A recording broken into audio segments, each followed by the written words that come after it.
नमस्कार, आप देख रहे हैं बीपी गंगा। मैं हूं स्नेहलता और चलिए बड़ी खबर की शुरुआत करते हैं, जहां यूपी के गांव-गांव में कोविड टेस्टिंग की खबर मिल रही है।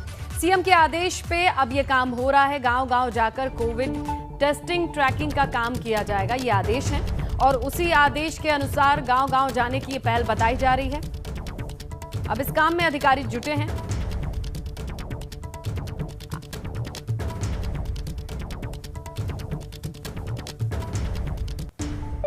ट्रैक, टेस्ट और ट्रीट, ये इस नीति पे तेजी से काम हो रहा है और उसी के क्रम में जो दो तरीके पर जैसे काम हो रहा था कि सर्वेलेंस, सबसे पहले सर्वेलेंस हो रही थी, घर घर हमारी टीमें जाकर संक्रमित व्यक्तियों को ढूंढ रही थी, उनसे हर एक से उनका हाल जान रही थी, उनमें जो संक्रमण पाया जाता था उनको टेस्ट करा रही थी।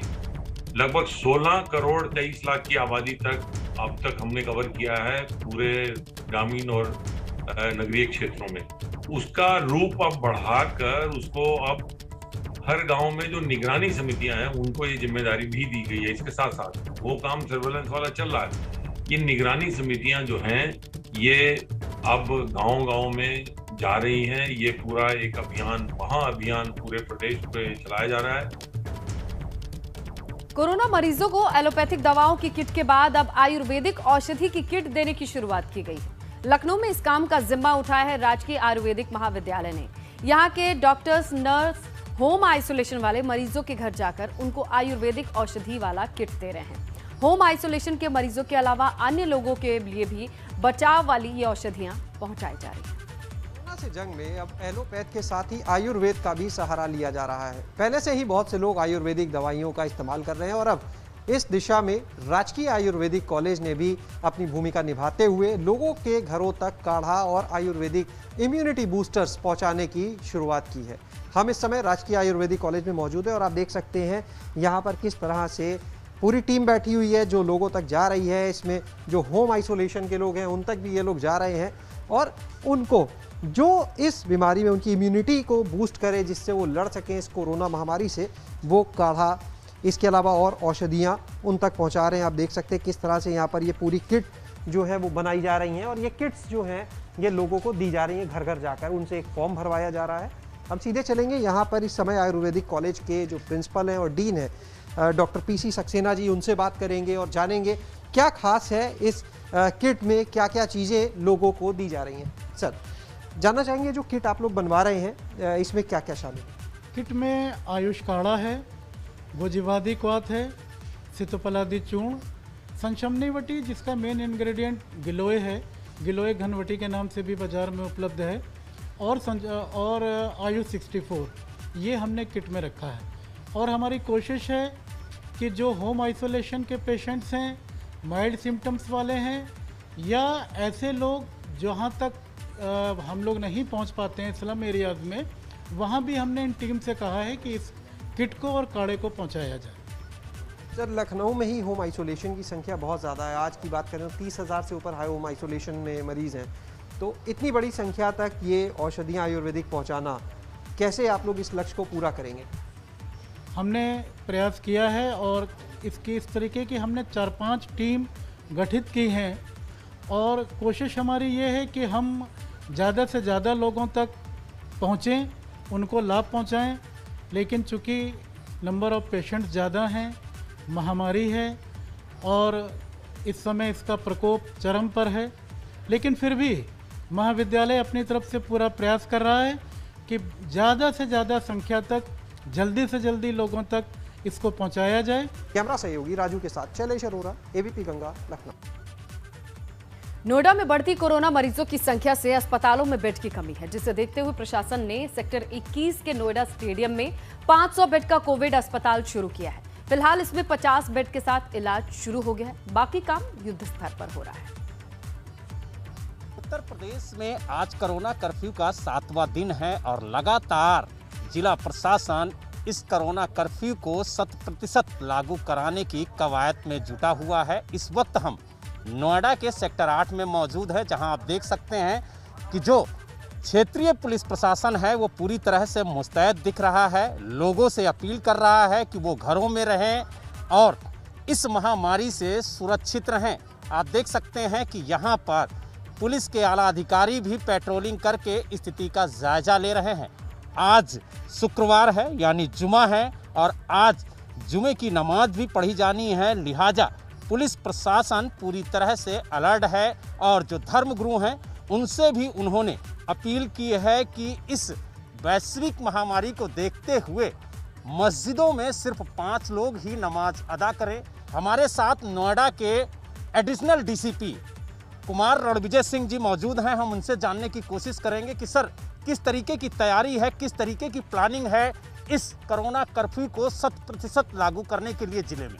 देखिए, इस पेंडेमिक के चेन को ब्रेक करने के लिए लगातार डिफरेंट लेवल से गाइडलाइंस जारी हो रहे हैं और उसी में ये भी कहा जा रहा है, ये भी निर्देश दिए गए हैं कि लॉकडाउन जो हम लोगों ने इम्प्लीमेंट किया है पिछले कुछ दिनों से, उसका 100% कंप्लायंस सुनिश्चित किया जाए और इसके लिए हम लोग लगातार सुबह से शाम तक कटिबद्ध हैं और इसको हम लोग इंश्योर करा रहे हैं कि जितने एग्जेम्प्टेड कैटेगरी के लोग हैं उनको छोड़कर बाकी कोई व्यक्ति सड़कों पर अनावश्यक रूप से ना घूमे। बिल्कुल, इस महामारी की चैन को तोड़ा जाए, इसको लेकर के प्रदेश सरकार ने कोरोना कर्फ्यू का आह्वान किया है और उस कर्फ्यू को 100% जिला प्रशासन लागू करने की कवायद में है। यही वजह है कि नोएडा प्रशासन भी इस कोरोना कर्फ्यू को जिले में पूरी तरह से लागू करना चाहता है ताकि इस वैश्विक महामारी की चैन को तोड़ा जा सके और जिले के लोगों को सुरक्षित रखा जा सके।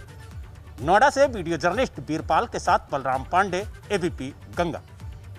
सिर्फ नोएडा स्टेडियम में ही नहीं, जिले में कोरोना मरीजों के लिए बेड की किल्लत को देखते हुए RWA भी आगे आई है, जिसने सामुदायिक केंद्र को कोविड आइसोलेशन सेंटर बनाने का फैसला किया है। फिलहाल सेक्टर 45 में युद्ध स्तर पर काम हो रहा है। कोरोना संक्रमण के बढ़ते मरीजों की संख्या को देखते हुए नोएडा के RWA ने कम्युनिटी सेंटर में आइसोलेशन सेंटर बनाने की तैयारी शुरू कर दी है। एबीपी गंगा की टीम इस वक्त नोएडा के सेक्टर 45 कम्युनिटी सेंटर पहुंचा है, जहां पर आप देख सकते हैं कि ये सेक्टर 45 का कम्युनिटी सेंटर है, जहां पर आइसोलेशन सेंटर तैयार किया जा रहा है ताकि अगर सेक्टर का कोई भी शख्स कोरोना संक्रमित होता है तो उसे यहां पर तत्काल उपचार दिया जा सके। यहां पर ऑक्सीजन सिलेंडर से लेकर के डॉक्टरों की टीम तक मौजूद होगी और ये तैयारी पूरे शहर के कम्युनिटी सेंटर में की जा रही है और इस तैयारी की निगरानी जो है वो फोनरवा कर रहा है। अपने सभी RWA के जो प्रेसिडेंट हैं उनसे ये गुजारिश की है कि वो कम्युनिटी सेंटर में आइसोलेशन सेंटर तैयार करें ताकि उनके सेक्टर के जो भी लोग हैं अगर वो इस महामारी की चपेट में आते हैं तो उन्हें तत्काल उपचार दिया जा सके। लेकिन ये जो तैयारी है वो फोनरवा ने की है और हमारे साथ इस वक्त फोनरवा के जो प्रेसिडेंट हैं योगेंद्र शर्मा जी वो मौजूद हैं। हम उनसे जानने की कोशिश करेंगे कि ये जो पहल आप लोगों ने की है काफ़ी सराहनीय है, क्योंकि नोएडा में स्थिति ये है कि चाहे वो निजी अस्पताल हो चाहे सरकारी अस्पताल हो, कहीं पर भी बेड नहीं है। ऐसे में अगर आप लोग ऑक्सीजन पेशेंट को दे रहे हैं, बेड दे रहे हैं और डॉक्टरों की टीम उनकी निगरानी करेगी तो कहीं ना कहीं लोगों को बहुत बड़ी राहत मिलेगी। जी बिल्कुल, आप सब बिल्कुल सही कह रहे हैं। अब हम देख रहे हैं कि शहर की स्थिति बड़ी बदतर होती जा रही थी, तो हमने सारी RWA से एक अपील की। कम से कम 30-40 RWA में मुहिम का हिस्सा बन रही हैं। उन्होंने अपने कम्युनिटी सेंटरों में इस तरह की पहल की है। कहीं पे 3 बेड हैं, कहीं पे 4 बेड हैं। ऑक्सीजन की व्यवस्था हमने प्राधिकरण के माध्यम से की है। जो फिलहाल जो है हमारे लखनऊ के आसपास हमीरपुर के स्थान है, वहाँ से अभी ऑक्सीजन की व्यवस्था डेली वहाँ से हमारी आ रही है। नोएडा से वीडियो जर्नलिस्ट बीरपाल के साथ बलराम पांडे, एबीपी गंगा।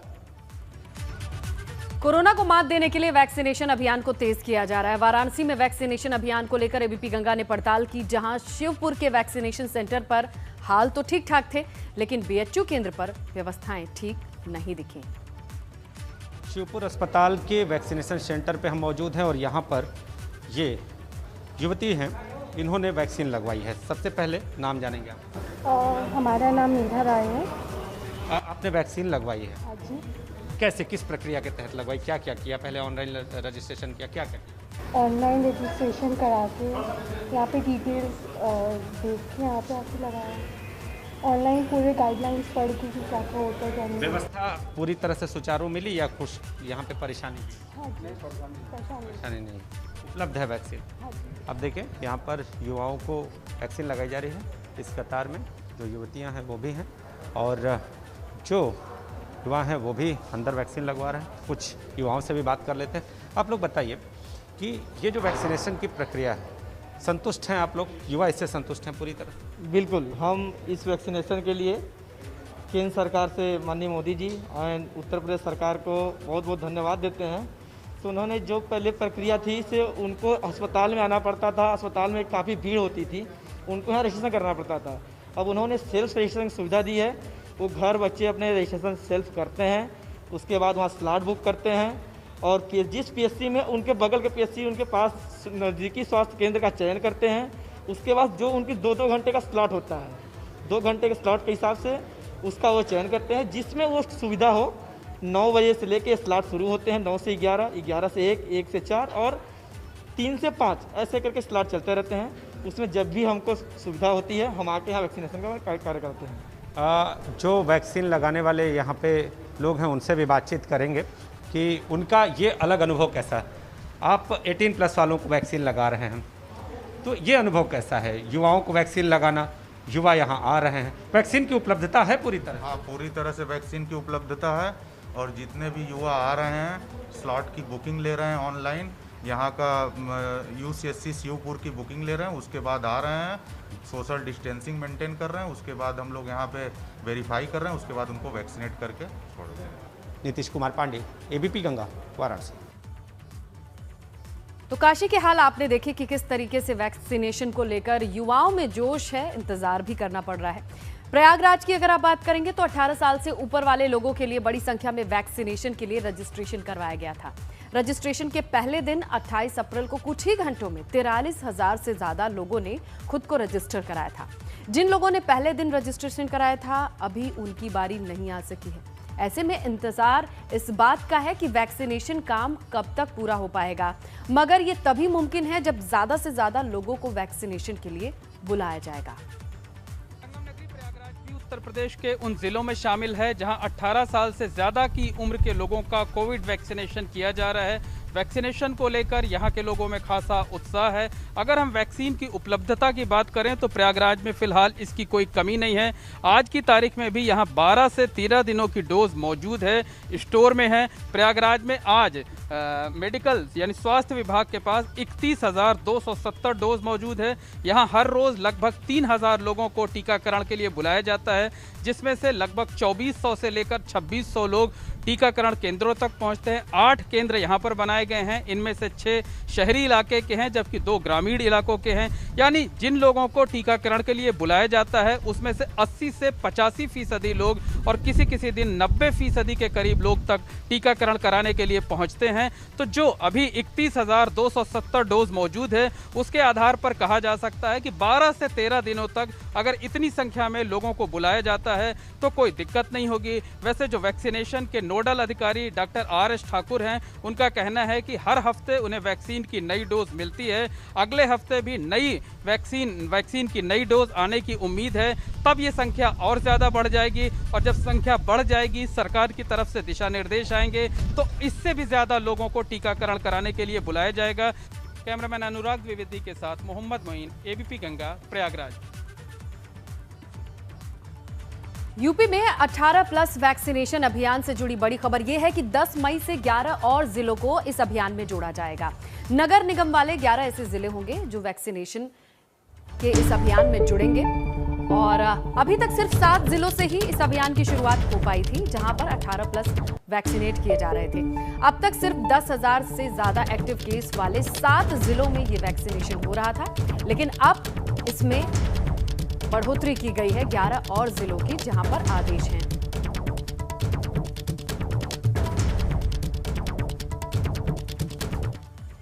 यूपी के सभी 75 जिलों में ऑक्सीजन जेनरेशन प्लांट लगेंगे। लखनऊ CSR फंड से ऑक्सीजन के जेनरेशन प्लांट लगाने के लिए पहले चरण में 6 प्लांट लगाए जाएंगे और इसी की तैयारी चल रही है। ताइवान, साउथ कोरिया से इंपोर्ट किया गया है प्लांट और जितनी जरूरी चीजें हैं उसे इंपोर्ट किया गया है।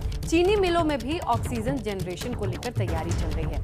सीएचसी लेवल के अस्पतालों पर ऑक्सीजन की उपलब्धता इससे होगी। 35 से 50 बेड पर ऑक्सीजन उपलब्ध कराने की क्षमता होगी। और आबकारी गन्ना विभाग से जुड़ी जो कंपनियां हैं चीनी मिलों में CSR फंड के जरिए इस काम को किया जाएगा, जहां बेहद जरूरी होगा। यूपी के ताजा हालातों और तैयारियों पर हमारे संवाददाता अनुभव शुक्ला ने यूपी के स्वास्थ्य मंत्री से बातचीत की। उन्होंने इस दौरान जय प्रताप सिंह से बात करके बताया और उन्होंने खुद कहा कि ये दूसरी लहर बेहद खतरनाक है। उत्तर प्रदेश में पिछले एक हफ्ते में जो रिकवरी रेट है वो बढ़ा है और जो अभी तक पॉजिटिव मरीजों की जो संख्या थी उसमें कमी आई है, लेकिन कहीं ना कहीं जो मौतें हैं अब वो संख्या काफ़ी बढ़ गई है। और आखिर सरकार की क्या तैयारी है, क्या लोगों को जो ऑक्सीजन की कमी है या फिर दवाइयों की कमी, इस वजह से तो कहीं मौतें नहीं हो रही। इस पर बात करने के लिए हमारे साथ उत्तर प्रदेश के स्वास्थ्य मंत्री जय प्रताप सिंह जी, उनसे बात करेंगे। सर, हमने देखा एक हफ्ते में पॉजिटिविटी रेट कम हुआ है, रिकवरी रेट बढ़ा है, लेकिन डेथ्स काफ़ी ज़्यादा अब हो रही हैं पूरे उत्तर प्रदेश में। इसके पीछे क्या वजह है? एक तो इतने बड़ी संख्या में मरीजों का आना, दूसरा वायरस में लगातार म्यूटेशन होना।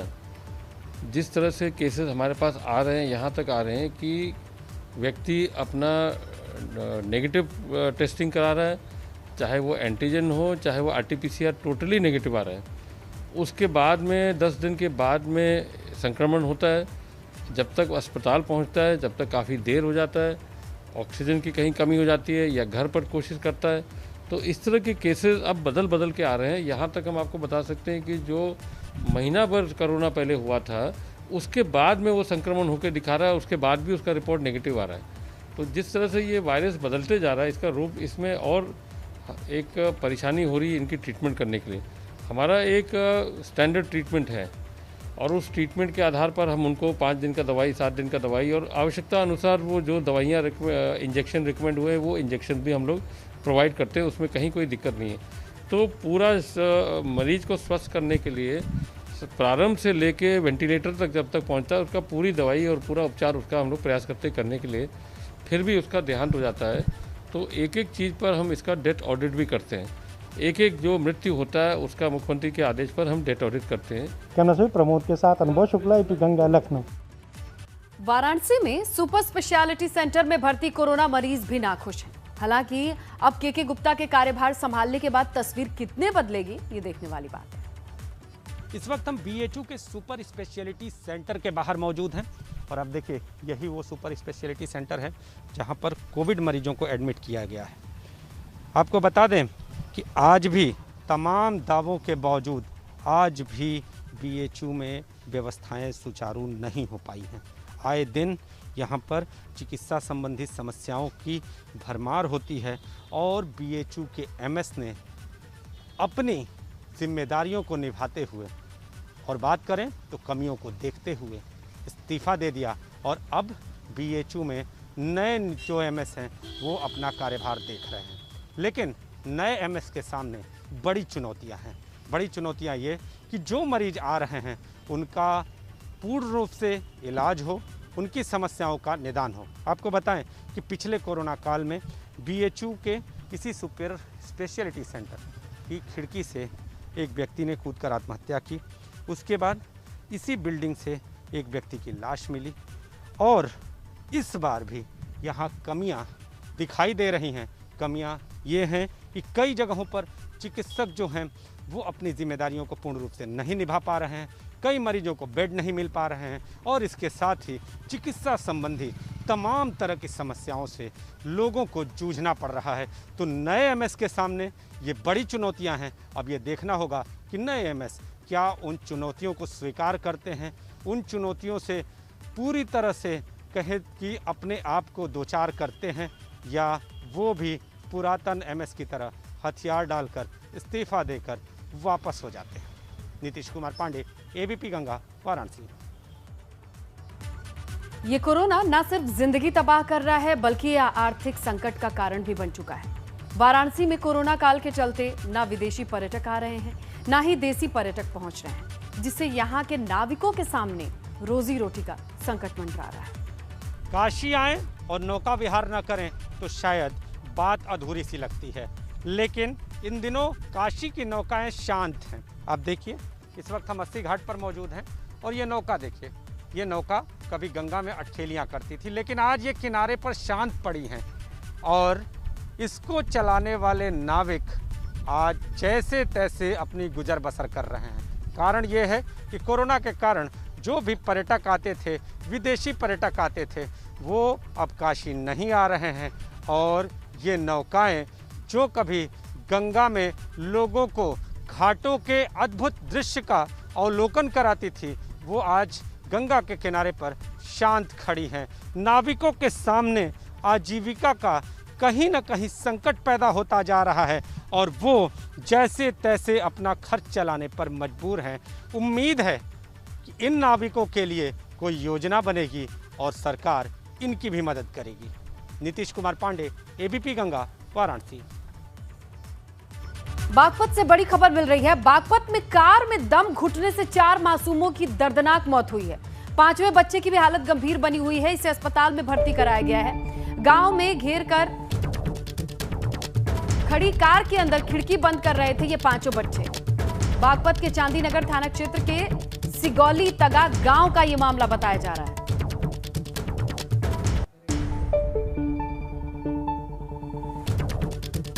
ज्यादा जानकारी सहयोगी राजीव से लेते हैं। जी राजीव, बताइए क्या है ये पूरा वाकया?